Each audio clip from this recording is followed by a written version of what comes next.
तो चलिए बढ़ते हैं आज की कहानी की ओर।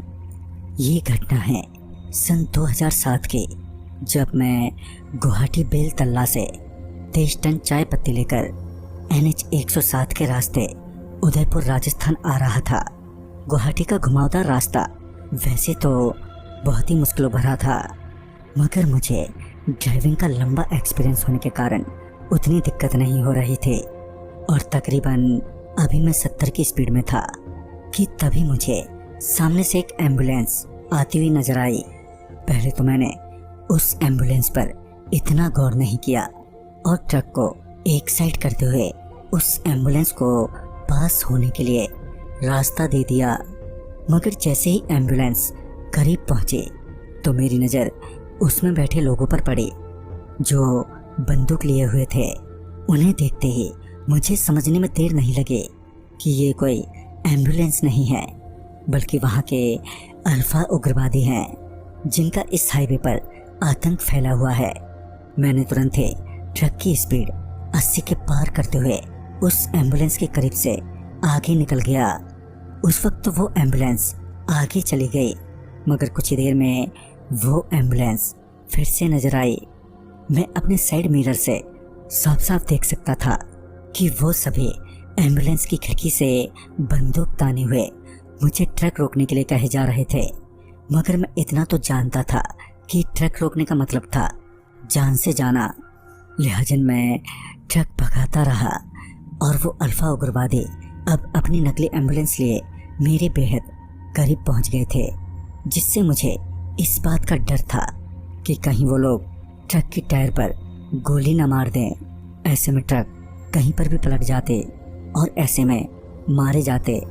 वो अल्फा उग्रवादी पूरी कोशिश कर रहे थे मेरे ट्रक के बराबर आने की, मगर मैं उन्हें आगे आने ही नहीं दे रहा था। मेरे थरथराते हाथ पैर साफ बता रहे थे कि मैं अंदर से किस कदर डरा हुआ था, मगर मैंने अभी हिम्मत नहीं हारी थी। लगभग 37 किलोमीटर तक वो अल्फा उग्रवादी मेरे ट्रक का पीछा ही करते रहे। तभी मेरी नज़र सामने एक ढाबे पर पड़ी जो एक फौजी ढाबा था। उस ढाबे को देखते ही मैंने ट्रक ठीक ढाबे के करीब लगा दी। मेरे ट्रक को रोकते ही वो एम्बुलेंस आगे निकल गई। मैंने अभी ट्रक रोका ही था कि सामने ढाबे से एक फौजी जिसके हाथ में बंदूक थी वो चिल्लाते हुए बोला, हाँ भाई, ट्रक से बाहर उतर। उस फौजी के कहते ही मैं तुरंत ही ट्रक से बाहर उतरा और मेरे उतरते ही उस फौजी ने कहा, अबे तुझे मरना है जो इतनी तेज ड्राइव कर रहा है? अभी ट्रक पलट जाती तो क्या होता? इस पर मैंने हाथ जोड़ते हुए कहा, साहब मरता तो मैं वैसे भी, वो अल्फा उग्रवादी मेरे पीछे पड़ गए थे। मैं अभी अपना दुखड़ा रो ही रहा था कि उस फौजी की नज़र मेरे थरथराते पैरों पर गई, जिससे वो समझ गए कि मैं वाकई डरा हुआ हूँ। मेरी हालत को देखते हुए उन्होंने कहा, अच्छा आप डर मत, वो दोबारा लौट कर नहीं आएंगे।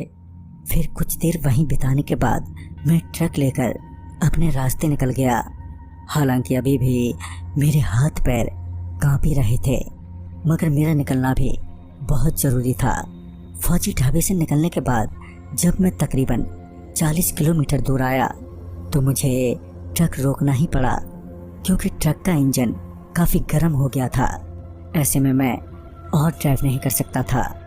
लिहाजन मैं ट्रक साइड में लगाकर इंजन के ठंडे होने का वेट करने लगा। मैंने अभी ट्रक रोकी ही थी कि मेरी नज़र सामने से आते हुए एक आदमी पर पड़ी जिसके पूरे शरीर में बहुत से छेद थे। उसे देखते ही मैं समझ गया कि अब एक और मुसीबत गले पड़ गई है। मैंने उसी वक्त ट्रक स्टार्ट करने की बहुत कोशिश की, मगर ट्रक स्टार्ट ही नहीं हुआ।